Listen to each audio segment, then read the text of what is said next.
दोस्तों, एक बार फिर से स्वागत है आप सभी का मेरे चैनल जी मास्टर जी में। और आज की कक्षा है क्लास 10 के लिए, जो कि समान रूप से जैक, सीबीएसई बोर्ड, एनसीईआरटी सबके लिए उपयोगी है। तो आज का टॉपिक है यूक्लिड विभाजन एल्गोरिदम। लास्ट वीडियो में हम लोगों ने यूक्लिड विभाजन लेमा के बारे में पढ़ा है और उसके कथन को हम लोग देखकर भली भांति समझ चुके हैं। एल्गोरिदम, जैसा कि एल्गोरिदम हिंदी और इंग्लिश का एक ही टर्म है। क्या है? A series of well defined steps, सुपरिभाषित चरणों की एक श्रृंखला होती है। कई स्टेप्स इसमें होते हैं और कई स्टेप्स एक बार करने पड़ते हैं और ऐसी श्रृंखला को हम लोग एल्गोरिदम कहते हैं। यूक्लिड विभाजन एल्गोरिदम का प्रयोग हम दो धनात्मक पूर्णांकों, टू पॉजिटिव इंटीजर्स का एचसीएफ ज्ञात करने में करते हैं। और दो हम लोग विभाजन लेमा में हम लोग देख चुके हैं, यूक्लिड के विभाजन लेमा में देख चुके हैं कि दो धनात्मक पूर्णांकों ए और बी के लिए हमें दो संख्याएं क्यू तथा आर, दो पूर्ण संख्याएं मिल जाती हैं। तो उसी का बार बार प्रयोग करके हम एचसीएफ निकालते हैं। तो इस प्रकार हम कह सकते हैं कि एल्गोरिदम जो है सो एचसीएफ, दो संख्याओं का एचसीएफ निकालने का एक तकनीक है। ठीक है। अब इसमें जो एल्गोरिदम है उसमें 3 स्टेप्स हैं, 4 स्टेप्स भी हो सकते हैं। तो उन स्टेप्स को देखते हैं हम कि क्या करेंगे। यदि दो धनात्मक पूर्णांक ए और बी है, दो धनात्मक पूर्णांक ए और बी है और ए और बी बड़ा है, ए बी से बड़ा है। यदि दो धनात्मक पूर्णांक ए और बी हैं और ए बी से बड़ा है तो इनका एचसीएफ कैसे निकलता है? What is the HCF of A and B?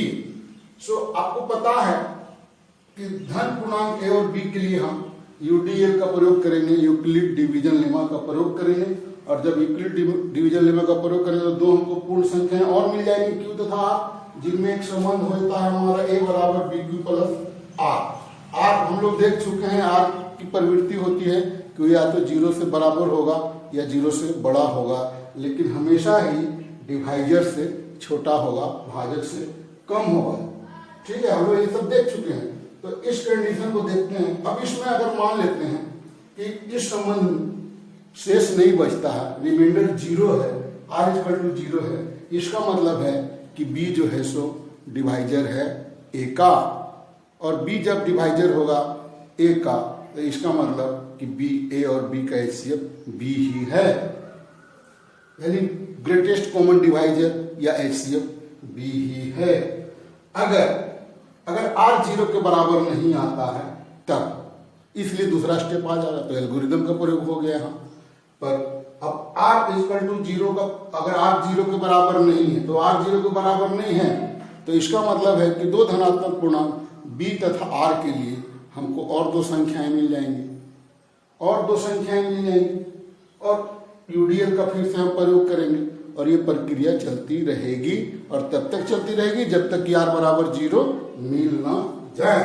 और जब तीसरा स्टेप है कि जब r बराबर 0 जब तक प्राप्त ना हो जाए, प्रक्रिया चलती रहेगी और जो अंतिम प्राप्त भाजक होगा वही अंतिम रूप से उन दो संख्याओं का एचसीएफ होगा। तो ये स्टेप्स हैं, ये थ्योरी है एल्गोरिदम का। हम इस एल्गोरिदम का प्रयोग संख्याओं के एचसीएफ ज्ञात करने में करते हैं। तो आइए इस थ्योरी को, इस कंसेप्ट को उदाहरण के द्वारा समझते हैं। तो एचसीएफ ज्ञात करने के लिए हम यूक्लिड डिवीजन लेमा का प्रयोग करते हैं। एक एग्जाम्पल के थ्रू हम इसको समझने की कोशिश करते हैं। और एग्जाम्पल है 135 और 225 एनसीईआरटी बुक का क्वेश्चन नंबर 1 है, एक्सरसाइज 1.1। तो ये जो है सो सवाल 135 और 225 एकदम बहुत ही आसान प्रश्न है, और अगर आप परीक्षा में आया भी 1 नंबर का क्वेश्चन रहेगा। तो इसमें से क्या है कि 135 और 225 का हम लोग कैसे निकालते हैं। तो हम लोग याद करिए आप हम पूर्व की कक्षाओं में इसको निकाल चुके हैं। और 225 तो हम लोग ऐसे करके निकालते थे, याद कीजिए, पहले 135 से कम 135 तो घटा दिए तो कितना ले पाएंगे, 0 12 3 9 90। अब 90 फिर 135 से भागा देंगे तो एक बार में जाएगा तो 90 घटेगा तो यहाँ आ गया 45। तो फिर 45 से 90 में भागा दे रहे हैं, 45 दूनी 90 तो कट के हमारा 0 आ गया। तो फाइनल HCF हमारा कितना हो गया, 90। ये एक तरीका था हम लोग को बनाने का। कुछ पुस्तकों में इस तरह से इसको दिया रहता है, इसको समझने की आवश्यकता है। 135 से भागा देगा 225 में, एक बार में जाएगा तो 135 यहाँ पर माइनस होगा तो कितना आ गया 90। फिर 90 से 135 में भागा देगा, एक बार में जाएगा तो 90 माइनस होगा तो कितना आएगा 45। फिर 45 से 90 में देगा भागा तो दो बार में जाएगा तो 45 दूनी 90 तो ये शून्य आ गया। तो ये अंतिम जो है सो डिवाइजर है 45। तो HCF हो गया हमारा, HCF हो गया यहाँ पर 45 HCF हमारा। यहाँ अंतिम विभाजक जो है सो वही हमारा होगा। अब इसी प्रक्रिया को यदि हम अगर स्टेप्स में लिखें, चरण में लिखें, तो हम क्या देखते हैं कि एक पहले चरण में 135 छोटी संख्या, बड़ी संख्या 225 और इसमें भागा दिए तो एक बार में गया 135, घटाए तो शेष बच गया 90। मैंने 225 को भाज और 135 को भाजक रखने पर भागफल हमारा 1 और शेषफल हमारा 90 मिला। मतलब ये कि दो पूर्णांक संख्याओं 225 और 135 के लिए अन्य दो पूर्ण संख्याएं इस प्रकार मिल गई 1 और 90 कि 225 बराबर 135 गुने 1 जोड़ 90। इसी में एल्गोरिदम है, इसी में लेमा छुपा हुआ है। अब एल्गोरिदम के लिए इसका अगला स्टेप, तो पहला स्टेप तो ये हो गया था हमारा। तो दूसरा स्टेप में हम लोग क्या किए, इसको कि 90 से भागा दे रहे हैं 135 में, तो फिर एक बार में जाएगा तो ये 90 माइनस होगा तो कितना आ गया 45, शेष बचा। तो दूसरा स्टेप में भी देख रहे हैं कि 135 को जब भाज्य बनाए, अब हम पहले हम 225 को भाज्य बनाए, फिर 135 को भाज्य बनाए, 135 में भागा दिए 90 से तो हम 90 को फिर भाज्य बनाएंगे और भाजक हमारा हो जाएगा। तो तीसरा स्टेप में हमारा भाजक हो गया हमारा 45 दूनी 90, यानी कि इससे शून्य बच गया तो भाजक हो गया हमारा 45। तो अंतिम भाजक ही जो है सो हमारा HCF है। ये एक रफ वर्क है आपको समझाने के लिए। आप इस तरह का प्रयोग कॉपी, आपके जो कॉपी दी जाती है आंसर शीट, आंसर बुक, तो उसमें आपका पीछे जगह रहेगा तो उसमें आप रफ कर लेना या बगल में भी आप रफ कर सकते हैं। तो इसका सॉल्यूशन हम देखते हैं कि क्या करेंगे। तो हमको लिखना है कि देखेंगे कि यहाँ 135 और 225 में बड़ा कौन है, तो यहाँ 225 बड़ा है 135। इसका मतलब कि 135 और 225 के लिए दो संख्याएं मिलेंगी तो बड़ा है, इसलिए 135 से भागा देंगे तो ये हमारा हो जाएगा भाज्य, ये हो जाएगा भाजक। इसको मानेंगे अगर A तो इसको मानेंगे B, तो A B मानेंगे तो इसके लिए हमको दो संख्याएं Q और R मिलेंगी। देखते हैं क्या होता है। 225 और 135 पर यूक्लिड डिवीजन लेमा का प्रयोग करने पर, यूक्लिड डिवीजन लेमा का प्रयोग करने पर आप क्या देखते हैं, 225 A बराबर BQ, सूत्र है A बराबर BQ प्लस R, खोजना है आपको। 225 बराबर तो B 135 और गुने Q, Q कौन सी संख्या मिली है, 135 भागा 225 से 1 मिला।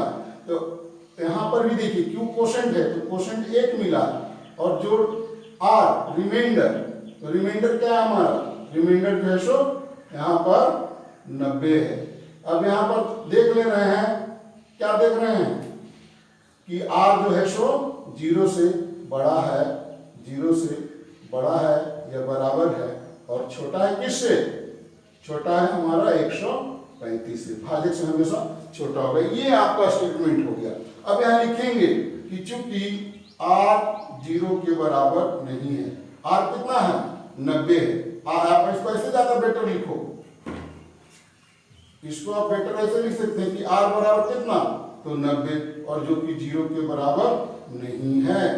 अतः अब फिर अप्लाई करेंगे हम लोग, एल्गोरिथम का प्रयोग करेंगे। पहला स्टेप हो गया, दूसरा स्टेप, अतः 135 और अब रिमाइंडर क्या हो गया आर 90, 135 और 90 पर UDL का प्रयोग करने पर, तो जब इसका प्रयोग आप करेंगे तो क्या मिलेगा हमारा 135 बराबर क्या हो जाएगा तो 90, दूसरा स्टेप 90 भाजक है हमारा 90 गुने 1 और जो शेष कितना 45। तो यहाँ पर भी देखेंगे कि जो हमारा जो शेष 45 है वो क्या है तो 0 से बड़ा है और 90 से छोटा है। यहाँ r बराबर कितना था, यहाँ r बराबर 90 था, तो ये इससे छोटा है। तो हमारा ये लेमा का कथन सिद्ध हो रहा है। इससे क्या कहते हैं हम कि यहाँ पर फिर देखते हैं कि यहाँ r जो है सो वो 45 के बराबर है और लेकिन 0 नहीं है। जब 0 नहीं है तो पुनः लेमा का प्रयोग होगा और 45 पर UDL का प्रयोग करने पर, UDL का प्रयोग करने पर, अतः 90 और 45 पर UDL का प्रयोग करने पर क्या मिलेगा हमको 90 बराबर 45 भाजक का गुने 2 भागफल और प्लस शेष 0। यहाँ जो है सो r जो है सो 0 से बड़ा है या बराबर है, तो r बराबर 0 जो बड़ा बराबर है 0 के, लेकिन छोटा किससे रहेगा 45 से। तो ये कथन तो स्पष्ट है। अब यहाँ पर मेरा अंतिम रूप से हमारा 0, यहाँ r बराबर 0, यहाँ r बराबर 0 जो 0 के बराबर है, इसलिए अंतिम भाजक क्या हुआ, अंतिम भाजक हमारा 45 ही HCF है। इसको ऐसे लिख सकते हैं HCF ऑफ कितना 225 और 135 बराबर 45। किंतु ध्यान देने वाली बात है कि 45 और भी संख्याओं का HCF हुआ, तो 45 किनका HCF हुआ 135 और 90 का, 90 और 45 का HCF ऑफ 135 और 90, ये भी 45 होगा बराबर HCF ऑफ 90 और 45 और सबका मान 45 होगा। आंसर आपका यहाँ तक है। एक ही स्टेट है, कंक्लूजन है कि ऊपर वाले सभी भाज्य और भाजकों के युग्मों के लिए अंतिम भाजक जो है सो HCF होता है। तो ये आसान सा सवाल है और 1 नंबर का सवाल अगर यदि रहेगा तो आपको इतना कुछ प्रयोग नहीं करके केवल इस स्टेप का प्रयोग करके, ये सबसे आसान है आप लोग के लिए, तो इसका प्रयोग करके आप HCF ज्ञात कर सकते हैं। इस प्रश्न को हम लोग देख चुके हैं 135 और 225, जो कि 2017 जैक बोर्ड एनुअल में आया हुआ प्रश्न था। तो बहुत ही संभावना है कि आगे के सालों में इसको रिपीट करें, 2021 के लिए महत्वपूर्ण हो सके। और ये 420 और 272 2015 के एनुअल में है। तो ये सेक्शन सी में 3 मार्क्स के लिए इसको पूछा जाता है। सेक्शन सी में मैथ के पेपर में इसको 3 नंबर के लिए ये सवाल लॉन्ग आंसर टाइप में पूछा जाता है। तो आप इसका दूसरा सवाल आप बनाएंगे 420 और 272, ये दोनों ही प्रश्न आसान है। एक को हम लोगों ने देखा है, इसका बनाने के लिए अब बहुत लंबा लिखने की आवश्यकता नहीं है। हम लोग केवल यहाँ लिखेंगे, यहाँ पर लिखेंगे सॉल्यूशन और लिखेंगे 420 बड़ा है 272 से, अतः 420 और 272 पर यूक्लिड डिवीजन लेमा का प्रयोग करने पर, तो क्या प्रयोग करेंगे, तो जब 420 बराबर कितना होगा तो 272 गुने 1 बार में जाएगा, तो इसका मतलब कि 420 में से 272 घटाना पड़ेगा। 10 में से 2 गया 8, यहाँ बच गया 1, यहाँ हो गया 11, 11 में से 7 गया तो 4, यहाँ बच गया 3 में से 2 गया 1, तो इसका मतलब कि यहाँ पर प्लस 148। यहाँ पर हम लोग लिख देंगे कि 148 जो है सो 0 से बड़ा है या बराबर है, लेकिन 272 से छोटा है।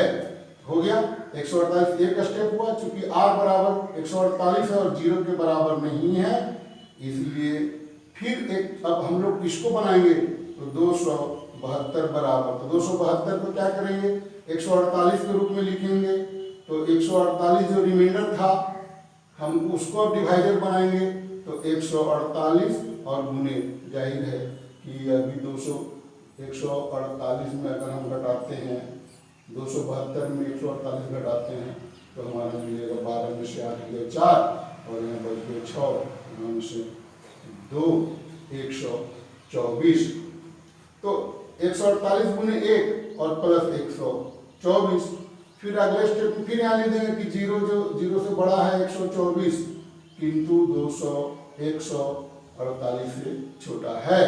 फिर हम 148 को बनाएंगे भाज्य और पुनः हम लिखेंगे 100, या पुनः लिख सकते हैं, पुनः हम यूडीएल का प्रयोग करेंगे, तो ये बार बार लिख रहे हैं हम लोग, तो ये सब चाहे तो लिख लें, नहीं लिखना है तो मत लिखें। तो प्रयोग करने पर तो कितना हो जाएगा 148 बराबर 124 गुने 1, अब इसमें से घटाएंगे 4 के 4 है 14 में से, तो ये हमारा आ गया 24, तो ये प्लस हो गया हमारा 24। 124 को भाज्य बनाएंगे, 124 बराबर हमारा मिल जाएगा 24 गुने 5, 24 बचे 20 से और यहाँ बच गया 4, 0 जो है सो छोटा है 4 से और ये 4 जो छोटा है 24 से। अगले स्टेप में हम लोग क्या देखते हैं, अब हम 24 को बनाएंगे भाज्य और 24 को भाज्य बनाते हैं तो देखते हैं कि हमारा 24, अब हमारा भाजक कौन सा हो जाएगा, तो भाजक हो जाएगा हमारा 4 और 4 गुने 4 6 24, तो शेष पर हो गया 0, तो यहाँ r बराबर 0, इसलिए r बराबर 0 है, इसलिए HCF ऑफ 420 और 272 का कितना होता है हमारा 4। ठीक है, ये सॉल्यूशन है। पुनः आप शब्द नहीं भी लिख सकते हैं, आप हर बार लिखना पड़ सकता है यूडीएल का प्रयोग करने पर, नहीं भी लिख सकते हैं, एक बार लिख देंगे, एक बार यहाँ पर लिख देंगे यूडीए यूक्लिड डिवीजन एल्गोरिथम का प्रयोग से, के प्रयोग से या यूडीए का प्रयोग करने पर, हर स्टेप में यूडीएल का प्रयोग करने पर एक बार आप लिख दीजिए कि यूडीए का प्रयोग करने पर, और यहाँ से आप शुरू हो जाइए, और अगर पुनः नहीं भी लिखते हैं तो भी आपका सॉल्यूशन सही है। इतना स्टेप अगर आप लिखते हैं तो नंबर मिलेगा, ये सब नहीं भी लिखते हैं तो भी आपको नंबर मिलेगा। तो पहला चैप्टर है ना अलजेब्रा के अंतर्गत है, और इस चैप्टर से 5 या 6 नंबर का प्रश्न आना ही आना है, क्योंकि पूरा बीजगणित 20 नंबर का आपको पढ़ना है। प्रत्येक चैप्टर जो है सो आपका 5 या 5.5 या 6 नंबर का है, तो इसमें से एक सवाल 3 नंबर के लिए आप कन्फर्म मान के चलो, इस तरह का सवाल आ सकता है, इसलिए ऐसे सवालों को छोड़ना नहीं है। नंबर आसान है, प्रैक्टिस करते हो तो 3 नंबर तो कम से कम पक्का है इस ऐसे सवाल से जो हम लोग कभी चौथा पांचवा में पढ़ते थे। अभी एक सवाल पर और हम लोग विचार करते हैं, 867 और 255, ये आपके एनसीईआरटी का एक्सरसाइज नंबर 1.1 का तीसरा सवाल है, पहला का तीसरा सवाल है। तो इसको जो है सो इसका सॉल्यूशन हम लोग देखते हैं कैसे निकालें। तो आप बिना दिमाग लगाए और देर किए केवल आपको करना है कि 255 में 867 से भागा देना है। तो 5 दिया 15 के 5 हाथ में 1 और 5 में 15 1 16 6 हाथ में 1 और 3 दूनी 4 1 7, तो माइनस कर देंगे, 7 में से 5 गया 2, यहाँ 6 पीछे से 0 और 102। अब 102 में 255 में भागा देंगे तो ये हमारा आ जाएगा 2 बार में, तो ये हो जाएगा हमारा 204, तो ये हो जाएगा 51, और फिर 51 से 102 में भागा देंगे तो 51 दूनी 102, तो ये हमारा एसीएफ हमारा फाइनली 51 है। ये ऐसे आप शॉर्ट में ऐसे बनाओ तो आसान रहेगा, पर इसी को अगर लिखेंगे हम लोग तो यहाँ लिख सकते हैं, इस सवाल का सॉल्यूशन में लिखेंगे कि यूक्लिड डिवीजन एल्गोरिदम के प्रयोग से, तो हम चरण का प्रयोग करेंगे, तो एक ही बार में लिख दी। अब हम लिख सकते हैं कि 867 बराबर कितना, तो 255 से भागा दे रहे हैं, तो 255 गुने कितना 3 बार में, और शेष कितना 102। देख रहे हैं कि शेष जो है सो 0 से बड़ा है, तो जब 0 255 तो छोटा होगा ही होगा, तो 0 से बड़ा है, इसका मतलब कि फिर से हमको भागा देना होगा। 255 को हमको बनाना होगा, 255 को बनाएंगे हम लोग भाज, और 102 को बनाएंगे भाजक, तो 102 गुने, हाँ इस स्टेप से मिल जाएगा, पहला स्टेप, दूसरा 102 गुने 2 और प्लस 204 को बचा 51 यहाँ पे रिमाइंडर है। तो तीसरा स्टेप में क्या करेंगे हम लोग, फिर 102 को भाज्य बनाएंगे, तो 102 बराबर कितना हो जाएगा, 51 को भाज्य बनाएंगे, तो 51 गुने 2, ये हो गया 102 और प्लस 0, यहाँ पर r बराबर 0 है, तो कहीं तो यहाँ पर देख रहे हैं कि 0 आ गया r बराबर, तो अंतिम भाजक कौन हुआ हमारा 51, इसलिए HCF ऑफ 867 255 का आंसर कितना हो गया 51, और ये जो है सो हमारा फाइनल आंसर है। तो इस तरह के प्रश्न हम करेंगे, और यूक्लिड डिवीजन लेमा के और भी ढेर सारे प्रयोग हैं। तो ये एक टाइप का आपका क्वेश्चन था, टाइप 1। अगले वीडियो में हम देखेंगे टाइप 2 क्वेश्चंस, और आपके बोर्ड एग्जाम्स के लिए बहुत ही महत्वपूर्ण है यह चैप्टर, लेकिन बहुत आसान भी है। अगले वीडियो को आप देखना चाहते हैं तो ज़रूर सब्सक्राइब कर ले चैनल को, और यदि आप पुराने सब्सक्राइबर हैं तो अगर वीडियो अच्छा लगा हो तो इसको जो है सो आप लाइक और शेयर करना ना भूलें। थैंक यू बच्चों, फिर मिलते हैं अगले वीडियो।